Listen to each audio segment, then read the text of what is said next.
keys to bringing people into a circle is you want basically a combination of three emotional tones as they're coming in. Number one is the sobriety of the gravity of what you're doing. Number two is fear. Fear is the gateway emotion to the magician archetype, and the magician archetype is the archetype of transformation. And then wonder, awe, possibility. That's the other side of the magician. Is like, I don't know what we're going into, but I'm on board. I'm on this journey. I want to go on this journey. So those really are kind of the three emotions that we sort of instill in people as we're putting them through this initiation process. You are now entering the container.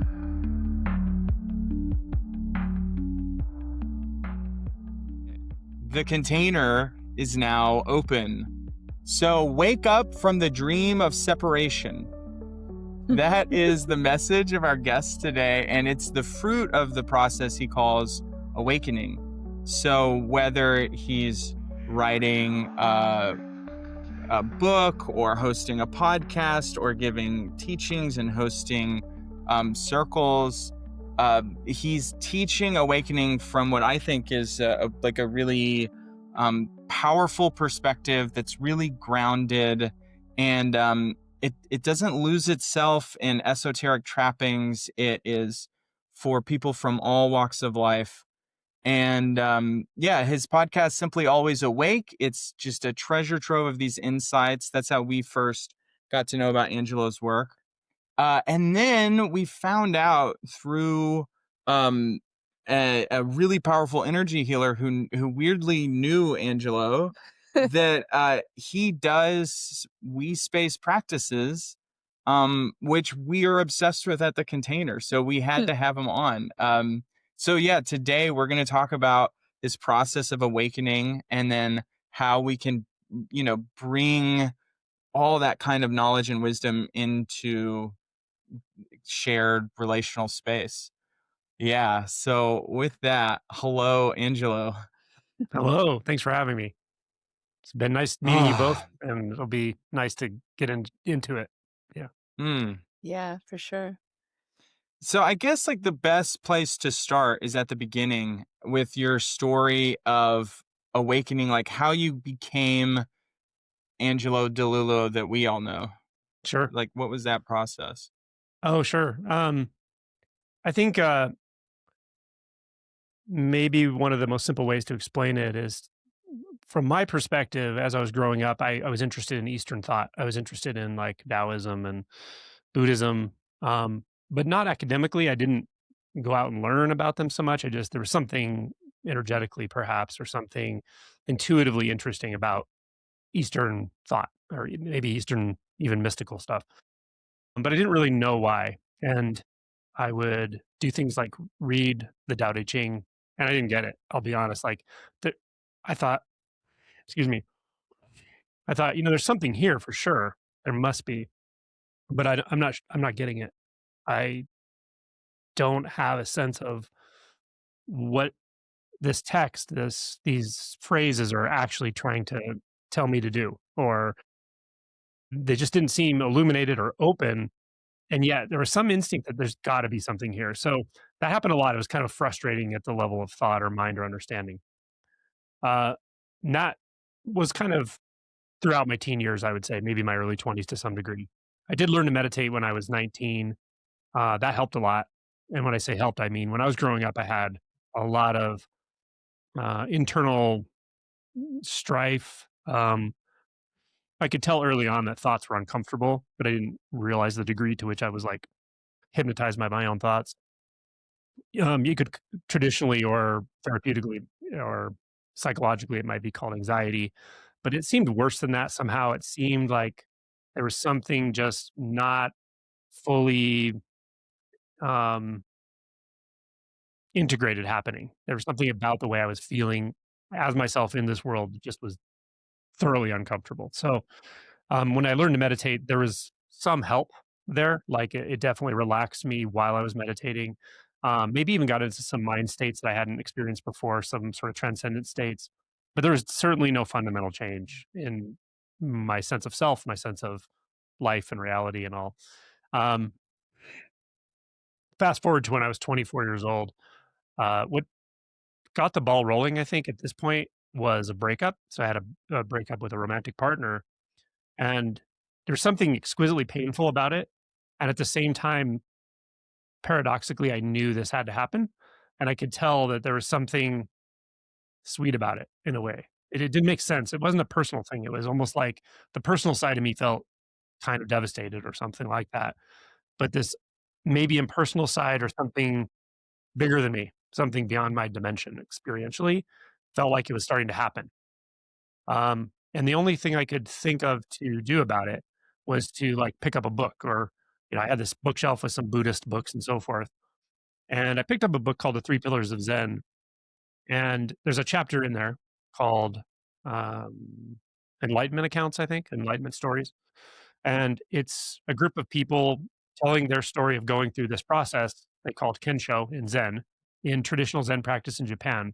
Some were American, some were Japanese, but the point is the stories were written in a very personal way. They weren't like, praise Buddha, talking about Buddhist doctrine. It wasn't like that at all. It was like, this is what happened when I went home and my wife looked at me this way and I did this and I felt that. And it was just a very simple, subjective experience. And every single one of them shared that they went through this very profound transformation, which is pretty hard to describe what it is until you actually experience it. But I could feel like tremors coming. I could feel that there's something here they're talking about that no one's told me about. My parents don't know this. I know my parents don't know this. Almost no one I know probably knows this. I'm sure there are people who do, but it was something illuminated. Like I can almost say the book illuminated itself to me, but it wasn't the book. It wasn't the words. It was like something inside me knew what that was very obviously. And there was a part of me that knew this is where I'm going. This is what I've always been interested in doing. To frame it in a context of Buddhism or into Eastern thought, I had heard about enlightenment before. I had read about it. I knew like the Four Noble Truths. I learned some basic stuff about Buddhism, but in those learnings, I never had this feeling. I thought it was like a still an academic thing, or maybe sure if you meditate for 50 lifetimes, maybe you'll reach nirvana, whatever. But it was all very conceptual. When this started happening, this feeling, this internal prompt and resonance with what I was reading in the book, which again wasn't about the book, it was about the people who were telling the story. Um, there was this connection I made. I was like, "Oh, this is actually what they're talking about." I'd heard of enlightenment. I'd heard of these possibilities, but I thought they were about someone else or they were about something spiritual, whatever that means. But this was personal. It was so intimate that I thought, "Oh my gosh, it's overlooked because it's talking about my own personal suffering." I never knew that was something I could address. In fact, until the moment I sensed I could address it this way, I didn't realize how serious it was, like how pervasive and deep it was. I knew it was there, but it wasn't until the moment I sensed that something could actually be done about it that I realized like, "Oh, this is rough. Like this heaviness I've been carrying has been far more than I had realized, and it's not part of what it means to be me." I really thought it was. Um, so yeah, reading that book kind of started to illuminate that, started to open something, and I figured it out. I figured out what they were saying. I figured out what the teacher, the Zen master, the Roshi was saying to the person in the interview room, in the Dokusan room, how he was pointing to them, how they were responding to it. I got it. I was like, "Oh, I know this. I know this." And it felt beyond this lifetime somehow. I don't know. It felt more obvious than anything I had ever learned, maybe more instinctually obvious. Maybe it was the first time I ever really knew what instinct was. I'm not sure. But yeah, I started to orient that way. I started to sort of practice the way they were talking about, which is a very intuitive thing. It's not a practice I can teach you like how to mantra meditate or how to do breath meditation. It's not like that. It was very intuitive. But it was something. It was something very real. So I kind of decided like if this kills me, so be it. But this is where I'm going because what was behind me was nothing but misery. Or mostly. So I had this very profound sense that this is exactly where I'm going. This is exactly what I want. I didn't know it existed until 2 days ago or whenever I read that. Maybe I sensed it, but I never really had the true taste of it. And so I knew I was going to do it. I knew I was going to let go into that however I had to. So there was a significant amount of conviction behind this, but the conviction was also kind of um, interwoven with the possibility itself that was starting to move within me. So that's how it kind of started, and it didn't take long. I mean, it was a couple days, a couple weeks. I don't remember. This was 27 years ago. Um, but what is never gone, never not remembered, is the shift itself.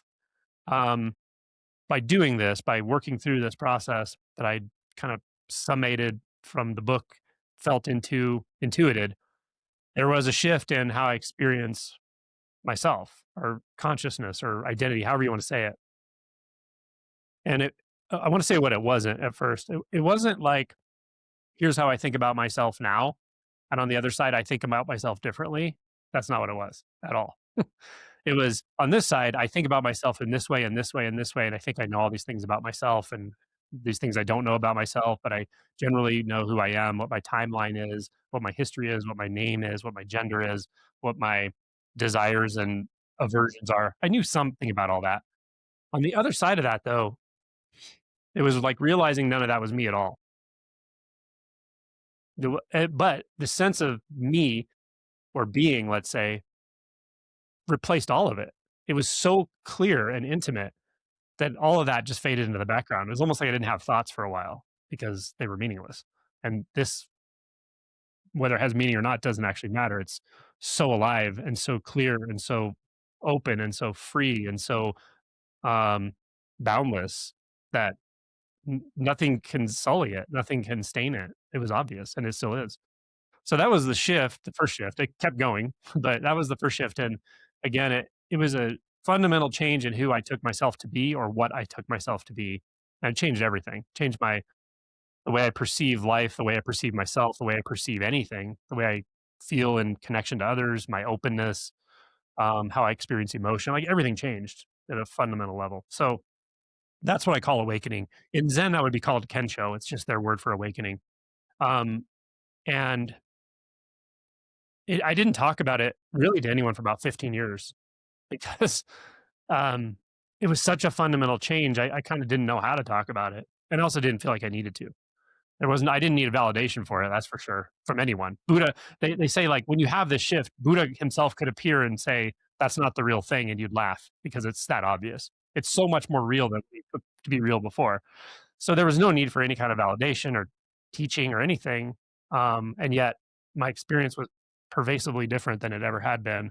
And I was pretty certain that most people's experience was different as well, still in that world of thought and so forth.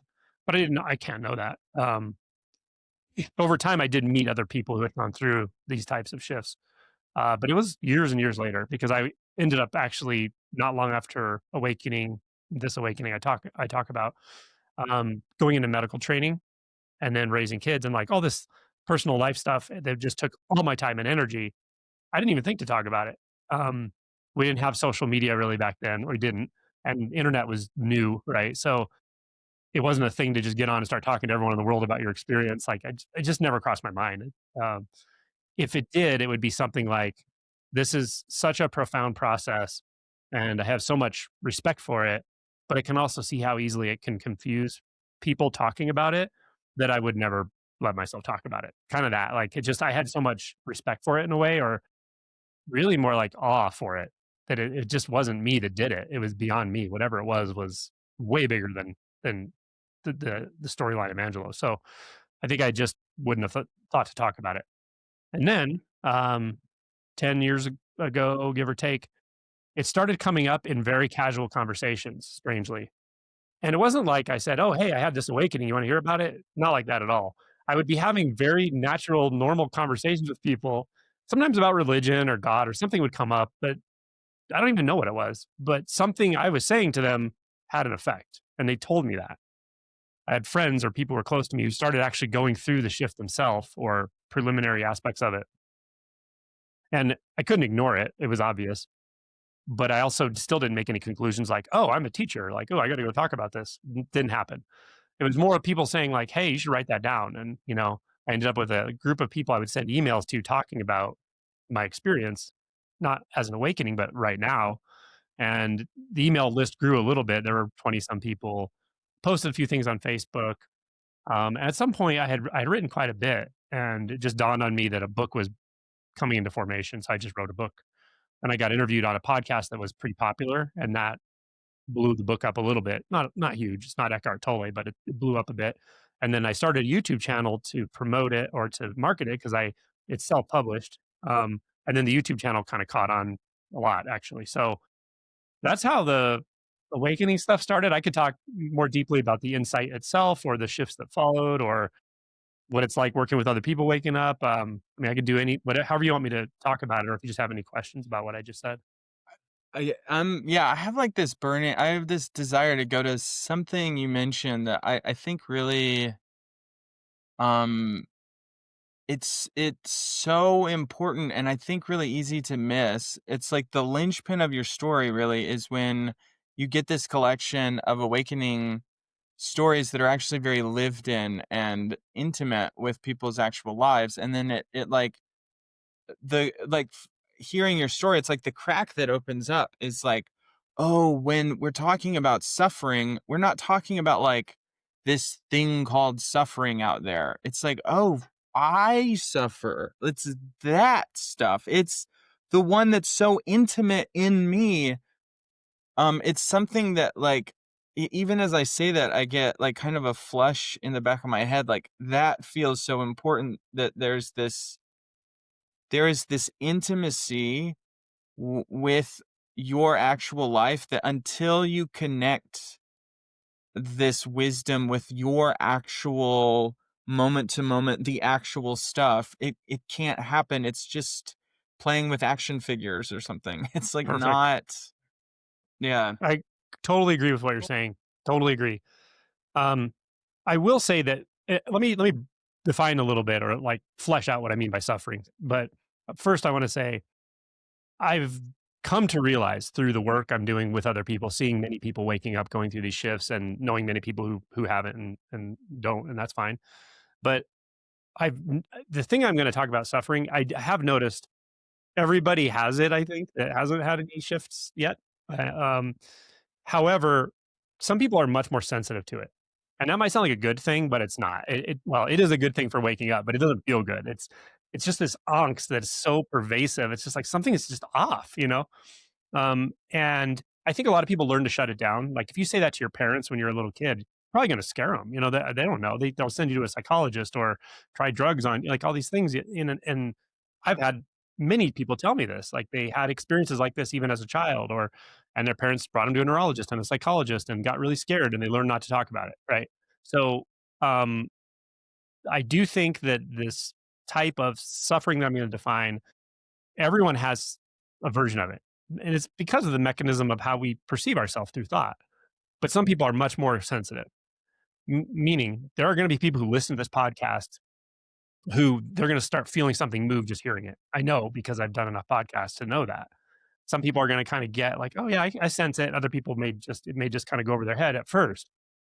But if you kind of look long enough, if you feel in long enough, if you get vulnerable enough, if you do enough inner work, you're going to start to find it. Like, oh yeah, there is this kind of pervasive self doubt that I'm always trying to fix about myself. Like there is a sense I'm always trying to fix myself. Why? Why am I doing that? Why do the thoughts say things that kind of undermine my sense of okayness? And why do I believe them? Like if you look around, a lot of times you can kind of find that. But the word suffering maybe is a little unfortunate because we think of like being in a war torn situation and seeing people around you die and all that, or having a physical illness that's very painful and challenging to deal with. I think a lot of times our mind goes to that. This isn't actually what I'm talking about. The suffering I'm talking about is a kind of something being off, something just not being quite right about the way you're perceiving yourself or reality. Um, for me, it kind of played out like I could make things happen in my life that people had told me were supposed to make me happy, and I could tell that's what they were trying to do, like pursuing all of these things, right? Pursuing money, pursuing status, pursuing even connection, pursuing relationship. Like I did those things, and yet it was not working. Clearly not working. So it's that unsatisfactoriness. The Buddhist term is dukkha. It translates to unsatisfactoriness. So that's the kind of thing I'm talking about. And the funny thing about this, I can tell you, is I have met people. I can think of a friend of mine who's a physician, very successful business person, and he's open to what I talk about. He's interested in kind of awakening and non-duality and so forth. And he invited me to give a speech or a workshop at one of his retreats. And he didn't tell me this till 2 years later, but he said, when you started talking about the fact that everybody suffers, he said, I thought to myself, oh, I don't. He's wrong about me. Like I trust this guy. He sounds like he knows what he's talking about, but I definitely don't suffer. I have a great wife. I have businesses. I'm successful. I'm healthy. And then he said about 6 months later, he was driving, and all of a sudden it hit him like, oh my God, I do suffer a lot. I'm suffering, and I'm somehow avoiding the fact that I'm suffering, like, not noticing it. How am I not noticing it? Right? There's this like level of anxiety that I've gotten so identified with that I didn't know it doesn't have to be here. And then he said, yeah, after that, he felt it was pretty heavy for a while, and then he kinda got used to like, "Oh, okay, now I know what you mean by it." But I was sort of compartmentalizing my own experience through thought, right? That's a perfect example, and this is a sharp dude, right? Sharp guy who cares, works hard, has a family, he's a good family member and all that. Good father, good provider, but he didn't know that about himself until the seed got planted somehow by me flapping my lips, and he suddenly was like, "Whoa, oh my god, you're right." So I've heard that story a few times before. um, but a lot of people that find me online, if they're into non-duality and awakening and those kinds of things, they're usually on track with what I'm saying. They get it. They're like, yeah, that's what brings me here. That's why I come, right? So that's what I mean by suffering. And I think your description intuitively as you were speaking is accurate. And we can find relative happiness through relationship, of course, through connection, through intentional internal investigation and looking at our blind spots and trying to be a better person in many ways. Like all of that stuff is great in the relative world. But for some people, there's this gnawing sense that that's just not everything, though. There's something really missing, actually, and that's what I might call the absolute side of things. And to realize the absolute and then live in the relative, then the whole real journey starts of putting it together. How do those coalesce and come together in a lived experience of being truly awake, uh, without suffering and navigating the relative world with all its challenges. So that's what it's about. Yeah, I have this sense of, especially when you said the retroactive sort of experience of the relief and that being sort of the veil that was lifted, that was like, oh, the lack of suffering is what is the experience. It's like the awareness of what isn't or something, what isn't present anymore, isn't like the pervasive suffering that you're describing. And that has me, that almost kind of has me thinking about circling in a way, because this training that we do, at least in our practice with transformational connection, surrendered leadership, and circling, um, there's this constant return, or like this, yeah, the meditative return to um, a state, to the meta level of like what is here right now, and then how does that shift as we add things or remove things in our relational field or in the immediate environment. um and how there's, I mean, I could almost argue that there's like a way that circling could train that kind of perception of suffering, the variations of suffering being present or not, or yeah, Mm. Mm, that's what that yeah. has me I thinking. that idea, like no, yeah, becoming aware of suffering at the moment of its relief. I mean, like, yeah, there's something about that feels so um core to how yeah, to how like I experienced. I don't know if I would call it awakening, but like the things circling kind of freed me from was like this process of euphoria chasing through alcohol in particular, but also plenty of other things. Um, that it was like I had all of these like temporary reliefs of suffering, but it never clicked that like fuck, I'm in pain all the time. Mm, But it was like when really present moment awareness and connection in that, when that relieved my suffering, I could feel it then. And it was almost like I had, now that I'm reflecting on it, I almost had like pride in the way, when drugs and alcohol relieved my suffering. It was like I had some kind of pride in, like, I just like it. I just like this stuff and it's Yeah. fine, and shut up. Like, it's my life, my body, whatever. Fuck it. Yeah, I don't know where that takes us, but I just like, yeah, that pride really, Yeah, that's really the kind of example arrived. of how we can compartmentalize our experience and be like, "No, I just like to drink. That's what I like to do." You know, it's maybe not the healthiest thing, but I'm gonna do it. Or we can justify addictions and various habits and so forth, but they're really just a second level or second order reinforcement of the I don't know, illusion or delusion or actually front that we put on. Sometimes it's just like, I'm good. I'm okay. Everything's fine. Because before this awakening, I might have said that. If you said, "How are you doing?" I'd be like, "I'm good. I'm fine." Yeah, I call it the But fine castle. yeah, it's just I'm in fake. my I'm fine. I'm in my Like it's fine castle. yeah, and it's really sad because it just covers it just hides your own suffering from your own self. Like your whatever it is. Even if we don't call it suffering, it just hides stuff from yourself that's like, man, if you would feel that, address it, investigate into what's actually going on inside you, deal with the trauma that you were given in this world, whatever it is, you might feel a heck of a lot better. But so yeah, that's kind of how I got into the whole awakening world. And then I would say over the last 5 years since the book came out, I've worked with many, many, many people waking up, going through awakening. But I never personally differentiated the shifts in identity and the insight, which is kind of what I've been emphasizing and how I've been talking. I didn't differentiate that from the emotional work that comes with it because a lot of emotional work comes with it. It's like when you suddenly don't have ego boundaries to hide things from yourself, it comes up big time. Like a lot of shadow material comes up after awakening, not right after. Right after you have this like beautiful honeymoon period, usually where you feel enlightened, but you're not yet. Yeah, so Oh man, but then, oh man, what a it's trick. you almost feel like worse. You kind of do for a while. You always know the insight is there, but it's just like consciousness is this wild and wonderful thing that we carry, right? That we have access to, where it can be totally seamless, boundless, centerless, wide open, infinite, and it's a very enjoyable experience. And it can also close down into this like sense of very narrow mindedness, narrow focus, seeking, aversion, desire, like that's just so uncomfortable. And yet we just keep telling ourselves, "Yeah, but I'm going to get the next thing. I'm going to get the next thing, and that's going to finally do it."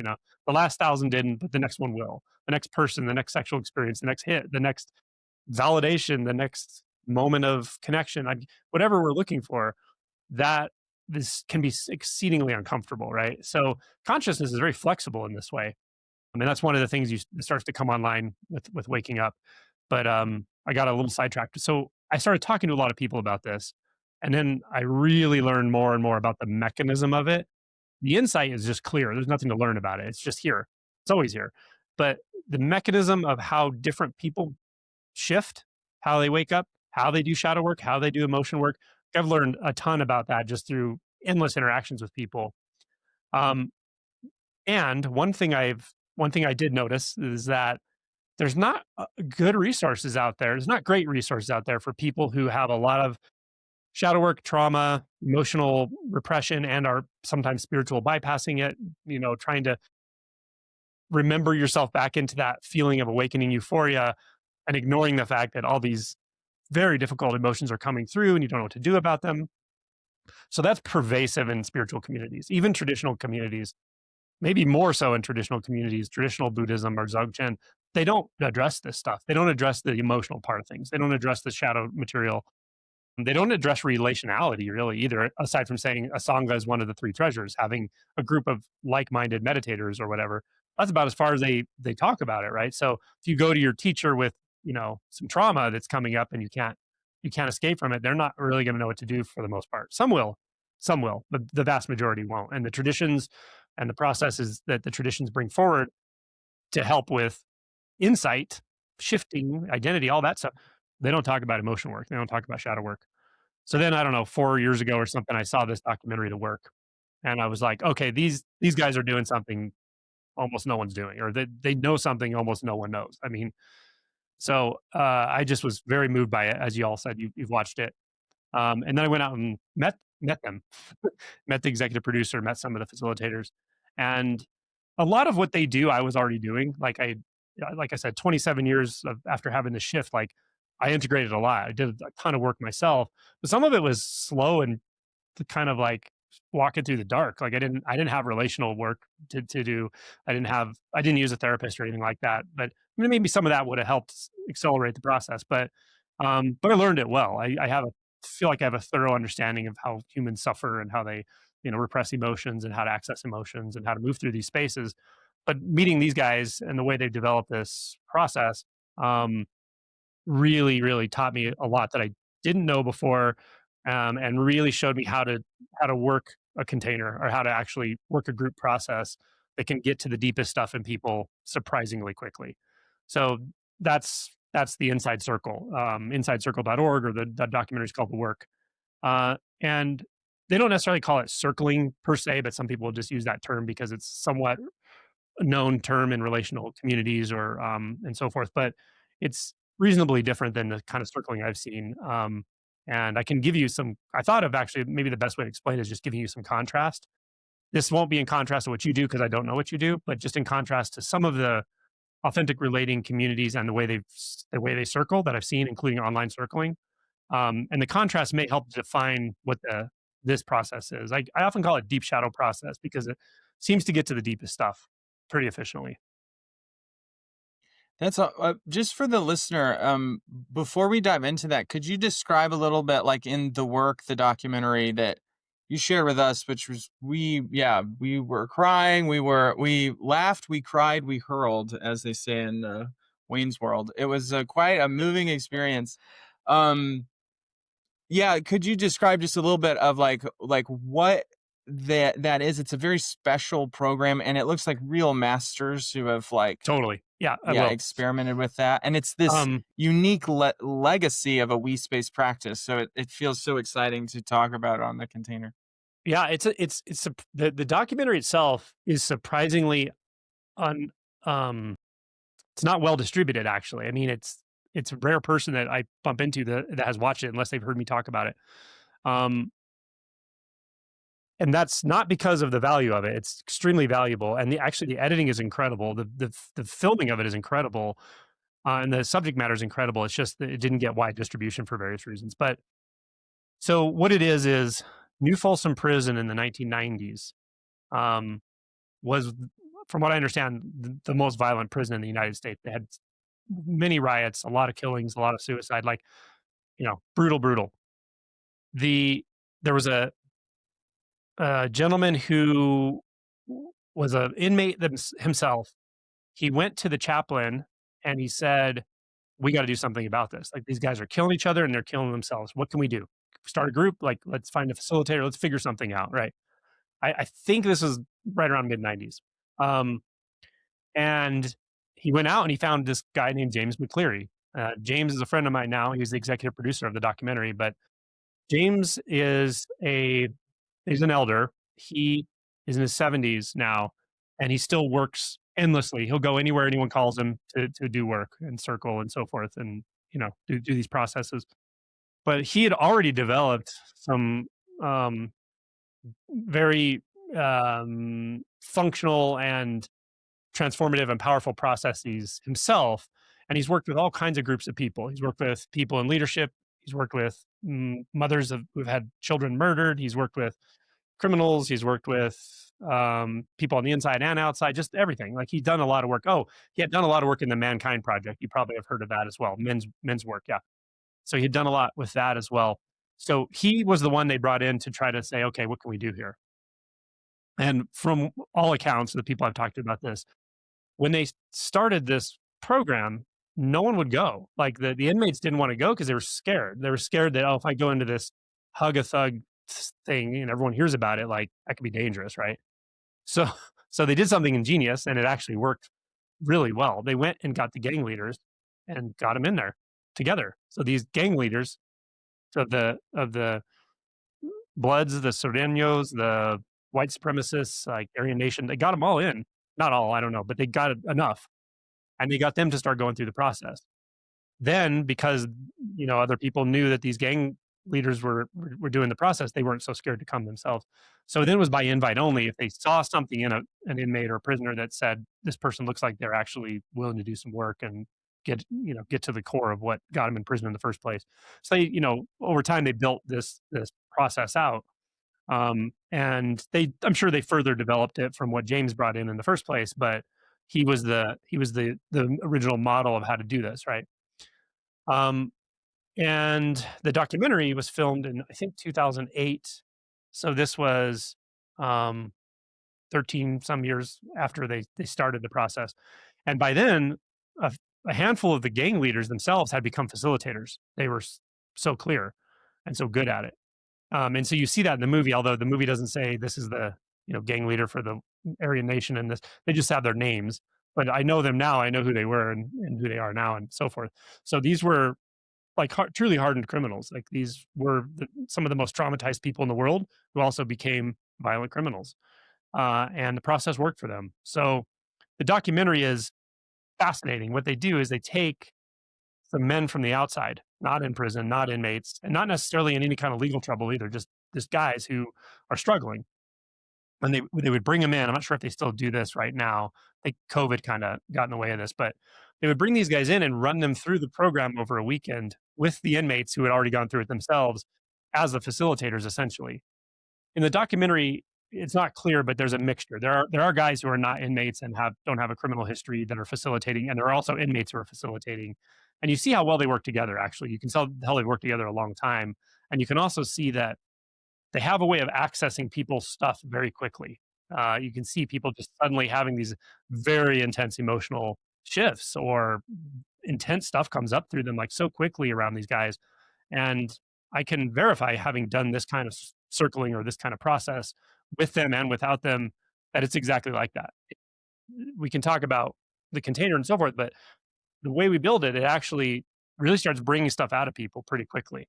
If I do this with 10 people to 15 people, there are going to be a couple at the beginning that you can, before you start, you see them in the chair shifting. You see them like there's something coming up. It's like palpable in the room. So this is a very powerful process. But what it really does is it gets to the core traumas. It gets to the deepest stuff. Um, and yeah, so they developed it. They developed it in this prison, and then these guys go through it from the outside, and that's the documentary.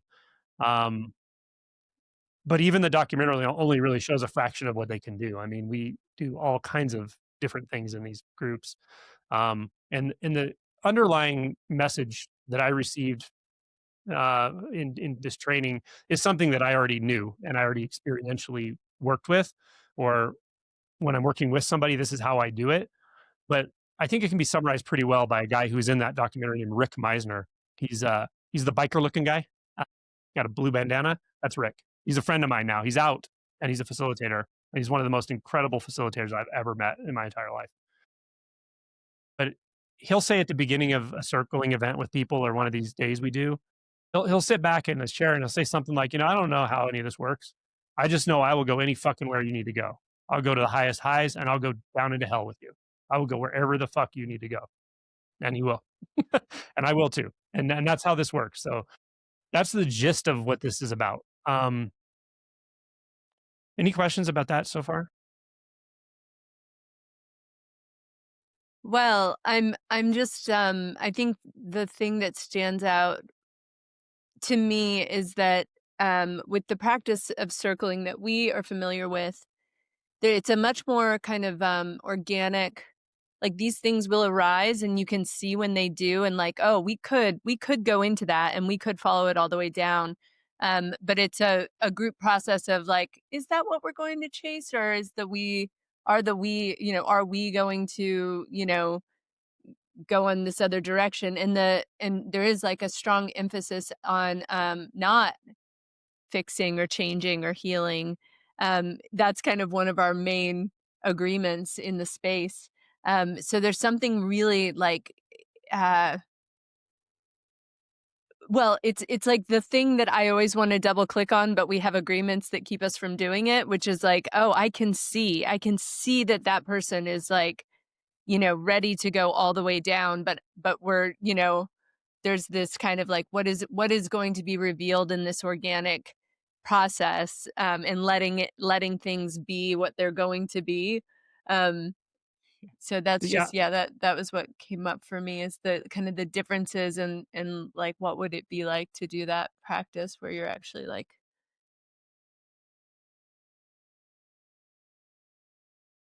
So that what you said is exactly one of the contrasts I wanted to make. So I'll just make a few contrasts too, and I'm just again, this is just what I've seen when I've seen authentic relating type of circling, and some of it probably does overlap with what y'all do, but I don't know, so I can't speak to it. I also want to say for anyone listening, none of this is judgment or better or worse or anything. It's just significant contrast. So between this deep shadow process that I'm talking about and what I've seen as authentic relating circling events and so forth, probably the number one thing is the stuff I've seen that's more like in authentic relating communities, there's actually a strong emphasis on egalitarianism. Like there really isn't not a leader. Like you might have somebody who's timing and somebody who's whatever, but generally speaking, it's kind of frowned upon to have somebody step forward as a leader or a facilitator. This process is that's not it. This is all about mentorship. It's all about a rite of passage, actually. It's about a hero's journey, and the elders or the facilitators are if they weren't there, this wouldn't even be the same thing. And it's critical that they're there, and it's critical that they are early experienced and they know how to do it. That's very, very important, or else this could get ugly real quick because you're getting into people's psyche. You're going into their developmental trauma. You're going into their sexual trauma. You're going down deep, and anything can come up, and anything does come up. So that's one contrast. Is there's a strong facilitator oriented um, aspect to this. I will make a caveat to that, and that is, with that said, I'm not leading anybody. I'm holding their hand and going wherever they need to go, but I'm not afraid to go there with them, and I will encourage them if they get a little sidetracked or if they hit a fear barrier or they're a little confused or lost because you do kind of get into these spaces that are confusing, because you're suddenly 3 years old, you're suddenly feeling trauma you haven't felt in years, and so the mind gets a little disoriented, but we just kind of help them take the next step, not by telling them where to go, but by giving them options, like reattuning people to their natural autonomy. And it can be very simple questions. Do you want to sit up or do you want to stand up? Sit down. Do you want to lay down? What do you want to happen here? What do you need to happen here? Check in with your body. So I may give prompts to kind of help the person go where they need to go, but I don't lead them. So there is a strong leadership component, and it's critical in this. At the same time, I'm not leading anybody anywhere.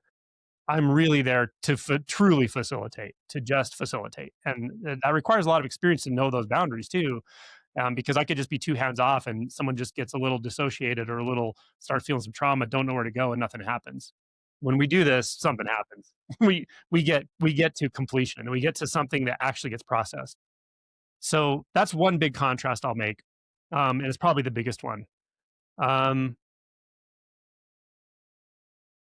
the second thing I want to say, and these are all interrelated. The second thing I want to say is there is an intention, and it's clear.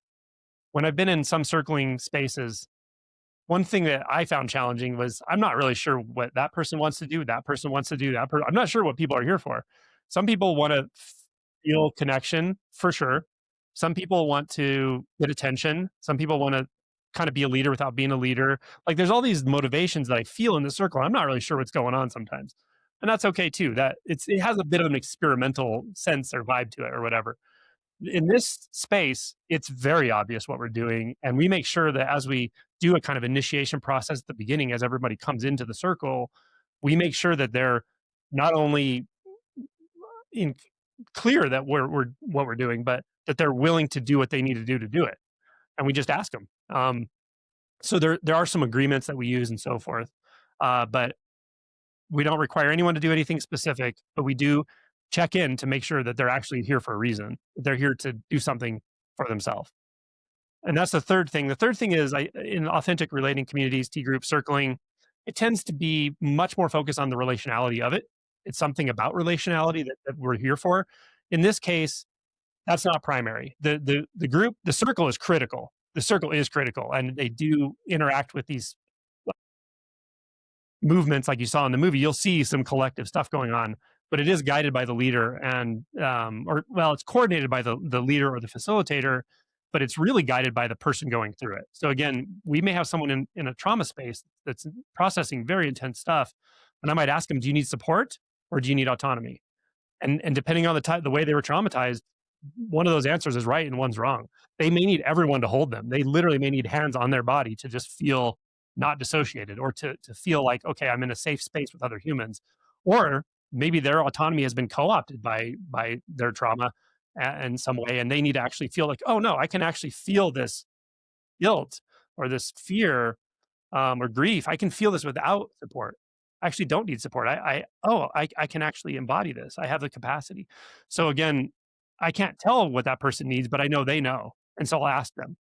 Um, so it ends up being about each individual's process. That's kind of what I'm getting at with this comparison. Is each individual is there to do their own process for sure.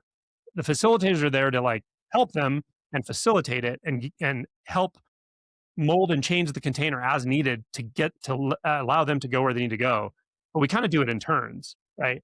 And we don't let just random people jump in and go, "Oh, I know. Can I say something?" Like we don't do that. We really let that person do what they need to do primarily, go where they need to go, feel what they need to feel, see what they need to see. The facilitators, one or two, or sometimes three, will support what's going on with them. But we really let them go where they need to go, and I'll go with them. I'll be crying with them. I'll be feeling their rage. Like I'll go where they need to go, and they know it. There's a deep trust from between the person and the facilitator, and I would not put myself in that position unless I knew I could handle it. And so I trust myself, and then they trust me, and it works. But the group dynamic does matter, and it is very powerful to share these traumatic experiences with people who you don't know, but you trust because you see them doing the same thing. So there's something very powerful about the collective, but it's not primarily a relational. The point isn't relational. The point is for one person to go down and do what they need to do. And you don't have to figure it out even. It just starts coming up. It's pretty wild. It becomes very somatic, becomes very instinctual, somatic, energetic. If you remember in the documentary The Work, there was a part where the guy Brian was going through a very intense like rage thing, and there's a huge group around him. And I don't know if you remember Bud, one of the facilitators, he said, "We're just letting go of energy. That's all we're doing here." And that's true. It is true. It becomes energetic at some point. So yeah. I wanna say just as I'm listening to this, like, we facilitate in a surrendered leadership format and kind of an altered Americanized surrendered leadership format. And my experience is that I have for years, it's like this place I keep going back to and keep getting more and more. But there's always been a desire in me to have uh, a container type that's kind of the hard stuff. It's like there are processes of deep, like shamanic transformation that happen in surrendered leadership formats, but it's like if that's the like cosmic weather for the day, then that will all blow through at some point. And and there is a discipline in me around like releasing from like the circle needs to accomplish some high like that. But I have so longed for something that uses a lot of the alchemical strengths of a group of people in connection, like the relational field, forming one in a container so you're like not losing any of the energy and you're being really present with each other. And then like, oh, and we're here to do the transformational process. And like, um yeah, just as I'm hearing you talk, it's like I'm hearing a desire I have, like kind of um yeah, there's like long desires in me being like nourished just by hearing this. And so then and I'm kind of wondering like if you could say more about how you build that container. Inquiring minds want to know how For to do sure. that. Yeah. That, and then if you could also just maybe along with that, speak to the, at least from your experience, the like what are the truly lasting, because we talked about on our pre-call about like what are the things that are going to actually cause real transformation that lasts, right? Mm-hmm. And I think um that there, I think what I'm so the and then thinking about these really intense, deep experiences that happen in the inside circle and that happen, that we saw in the documentary, for example, or those like really deep, releases. Uh, I think what the question I'm trying to get at is, does that release actually release? Like now you are free of that. It's like you came into the circle and you had like your trauma or the things that you identified as your trauma, and now the release has occurred, and those are actually, that is actually gone now, Mm, or at least so that it's now workable, or maybe like more something you could hold in a more meta mm. perspective or less mind identified perspective. So yeah, so both like how do you build these containers, but then also what are from at least from what you've seen, the lasting effects of. Yeah. Mm. I'll answer the second question first. I'm if nothing else, I'm a pragmatist. I care about what works. I don't care how Right. fancy it is. I don't care how traditional it is. I don't care how non-traditional it is. I don't care. I if it works and it helps people stop suffering, if it helps people get under the trauma they've been carrying and just repressing it and trying their best to do something about it, but it's just not working, or it's just an incredibly slow melt. Like if I can find something that's going to help with that, that's what I care about. And this is it. So I can tell you, I've had many people give me a message, something like this, a week to 2, 3 weeks after they do this process. And I mean, this might be one day. It may have been a 1 hour process for that person individually. And some form of, I didn't know I could feel this good. Like I really didn't know I could feel this relaxed in life. I didn't know that was there. I've done 20 years of therapy and I still didn't realize I hadn't touched that fully. I've heard this so many times. I don't have anything against therapy. I don't have anything against trauma therapists. Like it's critical, it's needed. There's a lot of neurosis out there, but I've brought therapists and psychiatrists through this circle, and they want to learn. They're like, I want to learn how to do this because I've never seen anything like this. I've brought space holders for psychedelics and shamans and stuff through this. Same thing. We find stuff in almost anybody, unless you're like really done, and you actually can be done. You can be essentially done with trauma. Um, it may not happen A in one. hopeful thought. Yeah, A you hopeful can. You thought, can. Angelo. It may not happen in one setting, but I have seen it in one set. I have seen it in one day, one process. But yeah, if you have loads of trauma over years and it's never really been addressed, it's not going to happen in one event.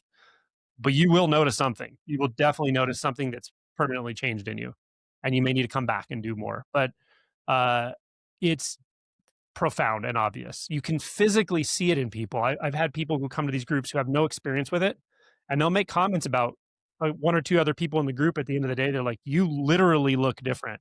You've something physically changed about you.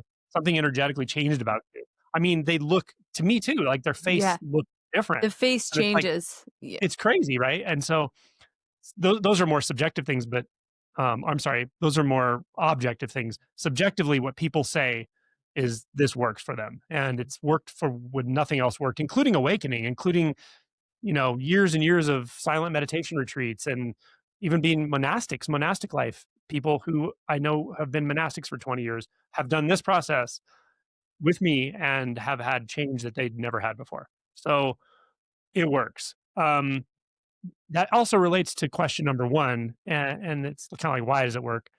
And how do we assure that it works? Well, like I said, because we have this intention to go where you need to go, to feel what you need to feel, we structure it as such. We um, s- structure the process and the container.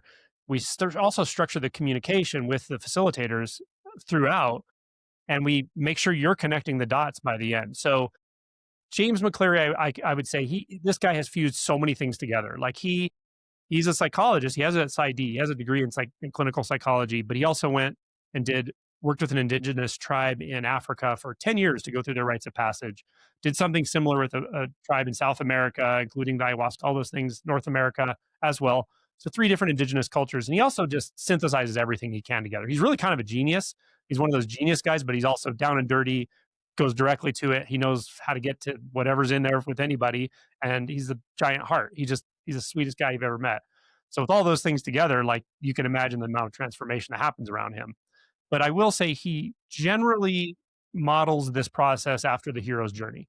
And so there are motifs in the hero's journey that are seen literally when the container is being built and as we move through it. And I point them out as I'm doing it. I actually say, this is the descent, this is the ordeal. So the first is the call. The call is when you hear about it. You watch the documentary. That's the call. Like when you know what you just saw and you're like, okay, I felt something there. That's the call. You answer the call when you sign up, you show up, you go. And I usually point that out to people once they've kind of arrived. Then we actually do an initiation process. And I won't go into all the details of it because I don't want to cheat anybody out of it if they've never done it. It's kind of nice to go through it when you don't know what's going to happen. And we don't always do it the same, but we do some sort of initiation process that is actually physical. It's a trust thing. You feel the container and your body's moving through the space in a certain way that you start to actually physically feel the transformation starting. That's part of the descent, right? The rest of the descent is we do some agreements, confidentiality being like probably number one and so forth. But we do agreements with the whole group. It's not rules. We don't want to have penalties. We just say, here's our agreements. If you follow these agreements, can you agree? And people put their hand up. And again, physical. It's a physical buy-in to the process. And agreements just are basically saying you're telling everyone else in the circle here you're going to follow this agreement, and if you don't, and you're out of integrity, you have to figure out how to get back in integrity, not us. We're not going to penalize, but that's how it goes. And I find no one does. Everybody does fine. They stay within the agreements. Um, James has said to me before that one of the keys to bringing people into a circle is you want basically a combination of three emotional tones as they're coming in. Number one is sobriety, not literal sobriety, but the sobriety of the gravity of what you're doing. Like I'm here for a reason. I'm not just here as an experiment. I'm not just here to watch and see what happens. Like I'm here to do work because I know I need to address something. That's sobriety, and you can feel it in the way we set up the container, the initiation process. Number two is fear. Right? We don't want people to be terrified, but fear is the gateway emotion to the magician archetype, and the magician archetype is the archetype of transformation. If you're not feeling a little fear, you're probably you're going to be. I mean, everybody is. I feel fear when I start these because I don't know what the fuck's going to happen, but I know I have to do it, and I know I have to go there, and I know I'm going to be totally vulnerable, and I know I'm going to give everything. So sometimes there's a little fear when I start too. I feel like just that I want to put a pin in the line that fear is like an initiation into the magician archetype, which is the doorway to transformation. That alone is like that one sentence is I feel You can feel it. fucking print that in gold, man. That Yeah. So yeah, it's sobriety, fear, and then wonder, awe, possibility. And that's the other side of the magician is like, I don't know what we're going into, but I'm on board. I'm on this journey. I want to go on this journey. That's Luke Skywalker walking into the cave, and Yoda saying, and he's like, I'm not scared. And Yoda's like, oh, you will be, but go on into that cave. That's that combination. He's serious. He's going in there for a reason. And he's also scared, even though he doesn't quite know it yet. And he's also, you can see in his eyes, there's wonder, there's mystery, right? So those really are kind of the three emotions that we sort of instill in people as we're putting them through this initiation process. And then we do a check-in, a simple check-in, but we have a format we suggest. People can do whatever they want, but we just ask people to check in with all parts of themselves. PIES is the format. It's like physical, how are you feeling physically, intellectually, emotionally, spiritually. And we go around the circle and we let everybody check in, and we have everybody check in. And that's really just taking our armor off. We're taking our armor off. That's the descent. That's the call, the descent, and the ordeal. The ordeal is when you face whatever it is you came to face. Most people don't know what it is. Sometimes they think they know what it is coming in. They're like, I'm sure it's going to be that childhood trauma moment, and something totally different comes up. It happens all the time, but you'll know it when you feel it. It's like as you start walking into that cave, you start to see the shape of the dragon or the whatever it is you need to face. Maybe you need to make friends with it. Maybe you need to slay it. I don't know, but you do. That's the ordeal. And the ordeal is kind of like the meat of the whole process when each individual goes through their process. And we don't call on people and go, you're next, you're next, you're next. We'll do something like light a candle. And whoever touches that candle, like your process begins. And usually it's automatic. They get up, they touch the candle, and you see it coming. Like they start emoting, or something starts happening, or they start moving a certain way, and then the facilitators totally intuitively, we just kind of support it, and then we go where we need to go. So that's the ordeal. And then critically with this hero's journey process is the ascent. You really don't just come here to have intense emotional experiences. You know, you come here to learn something, take something back. Like, and what I like to say is you're taking something back that's going to enrich your life, your loved ones' lives, and everyone you come into contact with. It will. And so, sometimes in very subtle ways and sometimes in literal ways, as somebody's kind of coming out of that ordeal phase, we just ask them to connect the dots. Like, what is this going to look like for you tomorrow, next week, next month? How are you going to carry this into your life? And often they know right away. They know what changed. They can feel it, you know. Or it could be a commitment thing. Like, can you make a commitment to saying what you need to say to that person that you know you need, whatever it is. I'm just making things up. But so we try to connect the dots so that the ascent is clear, that they can take something out of this. Sometimes it's also just mapping something in their body. What does it feel like to feel joy? You haven't felt joy in 20 years, and all of a sudden you felt joy after intense anger here. What does it feel like to feel joy? Feel it in your body, right? Track that. Notice you can feel it, you know, now, here, and check in with yourself once a day. Just check in with those spaces in your body and see if it's not already there. So something like that, we may help them sort of just somatically map what happened. But the ascent is critical, right? Because what this is all about is when you come back home. You start at home, you end at home, but you're not the same person, and you bring something back, right? Of course, that's the whole point. You do it enough times, and now you're an elder. That's how it works, right? Like that's the hero's journey. So this whole thing is kind of modeled after the hero's journey, and it has a lot of archetypal motifs that we use. But there's really no specific structure once we're in the ordeal part. We just go where people need to go, and different things come into play. Sometimes it's primal screaming. Sometimes it's IFS type stuff could come in. Not so much, but it can on occasion. Um, I've had so many things happen. It's wild, but whatever needs to happen will happen, and we get people to go where they need to go, and we let them decide when they're done too. I'll ask people like, "Do you feel like something was completed here?" And sometimes it's so obvious. Often it's so obvious. Everyone in the group feels it. You see what just happened, and you know before asking the question. But do you feel like your process is complete for the moment? And they know. They'll say yes or no, and we'll go until they do feel like something has actually processed or completed. And I think it's happened 95% of the time I've done this. It's very clear. That other 5%, it's maybe a little muddy sometimes for some people, but something definitely happened. That's the first time. Uh, and so it just works. You don't get it. One thing I've noticed, I was talking to someone else about this the other day that I circle with a lot. And one thing I never see is like ego battles. Like, we don't get into ego battles. Like, people aren't, competing for attention. It's like, it's so incredibly supportive, because when you see somebody go through what they're going through, like, you can have nothing but support and respect and admiration, and you can only respond with your own vulnerability. Like, even if you don't get in the center and do some work yourself, like, you feel it. You feel that absolute openness and vulnerability, and you know, it's just it's just awe-inspiring. It also, for me at least, it has a feel of something ancient. Like, it almost feels like we've always known how to do this. We kind of forgot maybe. Something about the hero's journey and the archetype of the elder and all, like, it just resonates somehow. I don't know. But again, it's really about that individual just going in and getting what they needed to get. And that's what it comes down to. Something you're saying about like it feels very ancient and almost like inborn, like we know how to do this. It reminds me when you were talking about your awakening process where it wasn't formalized. It was a very intuitive, like, oh, I guess I'm doing, what I'm imagining is something like what happens for us where it's like, oh, now I'm doing this shadow work on this thing, and then that gives me a view, and it's like, oh, I'm gonna unlock this gift now, and now I'm like doing something that seems unrelated, but it's all at this intuitive path. Um, and to me, when I think about that, of like, when it's intuitive, but it always works, and it has it feel more real and more unfolding the way that like a fern grows in the shape of a fern. It doesn't have to look at a blueprint of like, now how do I do this again? Be a fern shape. And yeah, there's a way that like this is actually the shape humans like are built to take in time. But yeah, um, and we're like rediscovering now those a lot of that tech.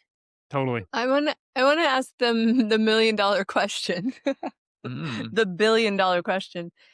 As a facilitator of this form, of this style, of this practice, wh what are some ways that you help participants to become not mind identified versus like so that they're not just sitting there going, well, and when I was 8, then my dad hit me and it was like really, and like getting into story or narrative or like what are the ways that you bring them into their body? Because I imagine it's so somatic, at least from, the way I'm imagining it is like very, but that isn't necessarily an intuitive, people don't just come in knowing how to do somatic process.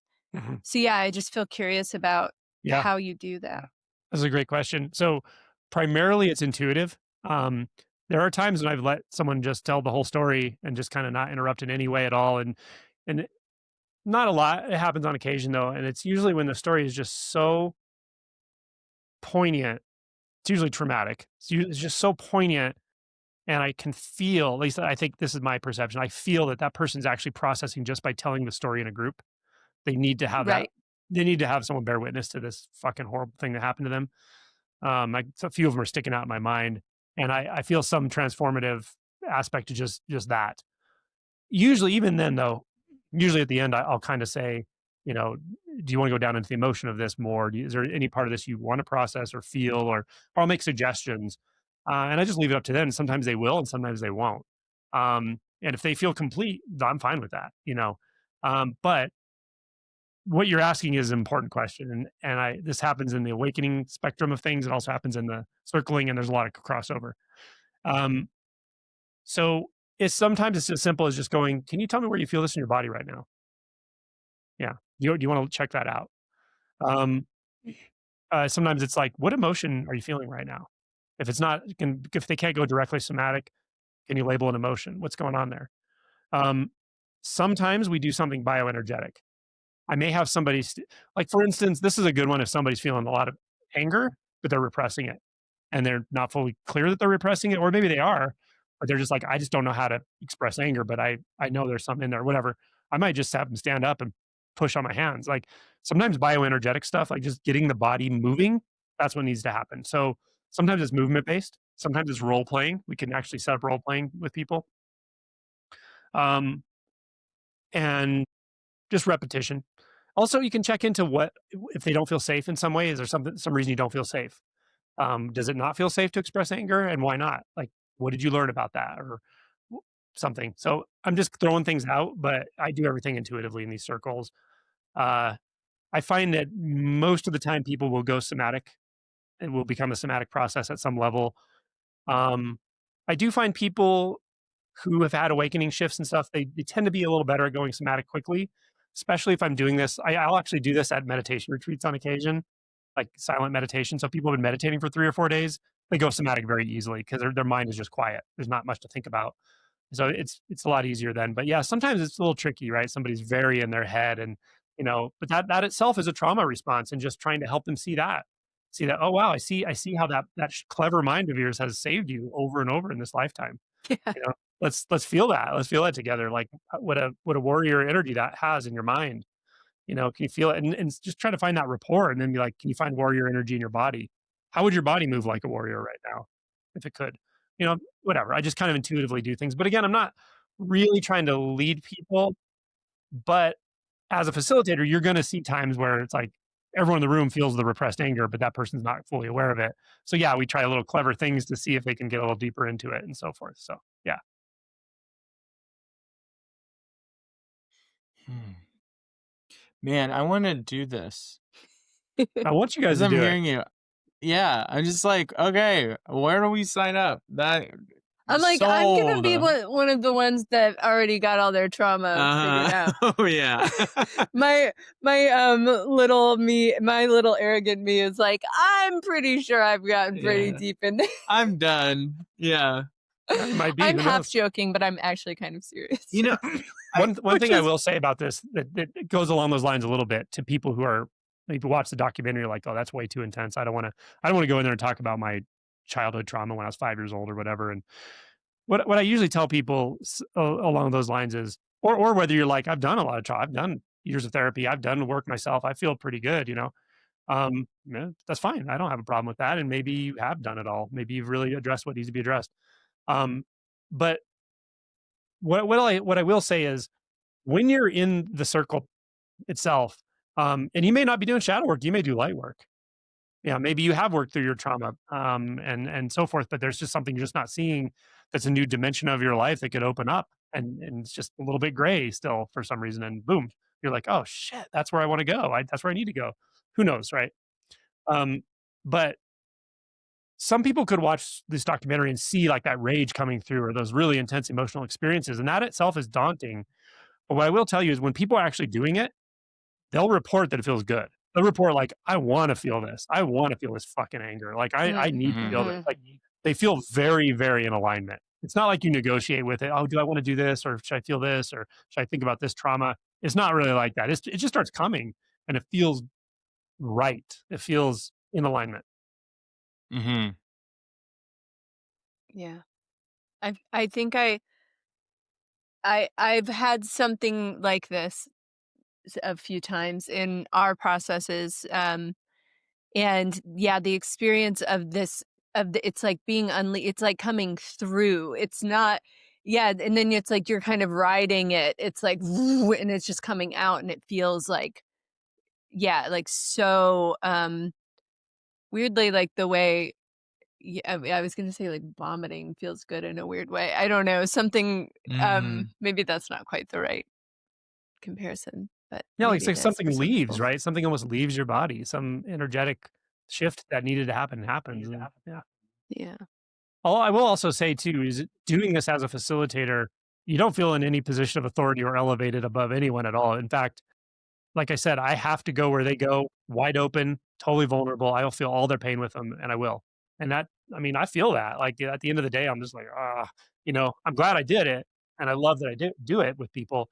But it's it's not a it's like the big contrast to therapy, for instance. In a therapy, it's clear who's the healthy one and who's the person that needs help, and that kinda comes out in the therapeutic dynamic and all that.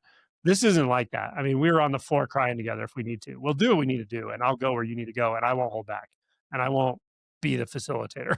I'll be you with you, and whatever, wherever you need to go, I'm there, you know? So, yeah, everyone in the group will feel it, and I learn every single time I do it. I really do. Like I don't think I have any big trauma to process anymore, but I feel things all the time, and I learn things all the time. I learn things about myself, and I learn things about others. Like I'm wide Yeah. open, totally I was porous. gonna say, so isn't that feeling that you're experiencing like that's actually for you too? Like, and the people, the participants, it's for them too. It's not just like there's the person who's having their turn, but that uh, the empathy, I guess you could say, the empathetic process is for it's actually clearing things in you as well. I mean, Mhm. because we Sure. are Yeah. we're kind of the same. We're the same one body anyway. In a Yeah. way. Yeah. It's quite a thing. So I hope you both get experience, and it's very cool. Yeah. Yeah. Yeah. Well, that has me wonder, yeah, people who are listening to this love we space practices and are I think that many of them are going to be excited to enter into this kind of container, but how would they actually do that? Where do they go to get this experience? This has been the challenge with this. It's the challenge is like I've met many. So I have a pretty big community, and when I brought it the Inside Circle crew to one of my retreats is what happened. I brought it to my retreat. They started putting groups of 20 people a day through this process while they're doing retreat with me, where I'm talking with guided meditations and Q&As and Dharma talks and silent meditation. But the fusion worked great. The challenge since then has been though, I know a lot of awake people, and I know some of the most amazing people in the world and healers and so forth, and a lot of people want to learn to facilitate this, which is great, but it's a process. Like you, I mean, you really, I would never want to turn someone loose as a facilitator in a circle like this unless I was sure they were thoroughly ready to do it. I mean, it's a lot. A lot can happen, and again, you're down in people's trauma, so you got to know what you're doing, and know what not to do. So that's the challenge, is like, how do we, train people to do this that are going to want to do it and so forth. But the real answer is just you got to do it yourself. You got to get in there. You got to get into the circles, whether your role as a facilitator or your role as a member of the circle doesn't actually matter that much. You just need the experience and so forth. So, but for people who just want to get into one of these circles or get into this type of process, um, the most direct way is through insidecircle.org, and that's not me. Mine's Simply Always Wake, but .org. They do these intensives, and these facilitators again have been doing this for 25 years and so forth, and they're incredibly good. And they do at least a few times a year. A lot of times it's in the Bay Area. I invite him to one of my retreats every year. It's full this year, but I try to get him there so you can do it at one of my retreats in the spring. I'm trying to offer more of it, but every time I put it out there on my channel, it's gone and like right away. Like so, there's a ratio that we have to maintain. Like I'll put 10 people in a group with two facilitators, and we go all day long. So there's that ratio that makes it. I can't do it with 100 people. Like it requires Hmm. the personal one-on-one with facilitators and stuff. So it's a little tight that way. You can watch People can watch my channel, and I occasionally throw them out there, but it's going to be hit or miss. So insidecircle.org is going to be the best, and those are the original guys who developed this. And you're in good hands with them for sure. So that's probably the number one primary way to just get in there and know what it feels like to go through this. Yeah, and you guys should interview James McCleary for sure. Yeah, we would be happy to. That documentary, the work they were doing, it's just, yeah, it's so it felt so yeah, like drinking water after going through a desert, watching kind of the way that they were holding space Mhm. and Yeah, being with these yeah, and it's there's something about it too, just like especially being in with such highly traumatized people and seeing the sweetness that comes up when we acknowledge trauma, like the thing that opens up of like, oh wow, we can be totally here together. Like yeah, there's something. I mean, it's um there's some door trauma is such a doorway to some magical transformative stuff. It's like very um difficult medicine, but it is like the trauma response is for you. It's like it is angelic in some way. Maybe the event isn't very angelic that creates the trauma response, but the trauma is this magic that when we open it up together, it's like wow, the tenderness and the field that is created, it's just magnificent. Yeah. yeah, I agree. Mm. So, all right. So, yeah, that feels really ripe and full. Um, Yeah. yeah. And so before we go, could you tell the people how to like buy this wonderful book and how to like get more of Angelo's work and teachings? Sure. Yeah, I mean, the simplest thing, if you're interested in the awakening side of things, is the book is Awake, It's Your Turn. You can find it on Amazon. It's uh, two versions, written and Kindle. If you want to watch my videos, you can just check out Simply Always Awake on YouTube. And there's a bunch of other resources and stuff, but I make videos. Well, I release one every day. So I have a lot on there. And it's all in playlists. If people are really interested in this topic, I have a lot of playlists like Basics of Awakening, introductory series for just if you just have questions about it. And then if you're really like, okay, I feel like I'm shifting, like something wants to wake up, or I'm interested in the actual awakening process, I have a playlist called Awakening Approaches. So I did put it all in playlists for people, and I always emphasize that because I have like literally thousands of videos. So that's it. Awesome. Thank you so much for coming on, Angelo. Yeah. Yeah, my so pleasure.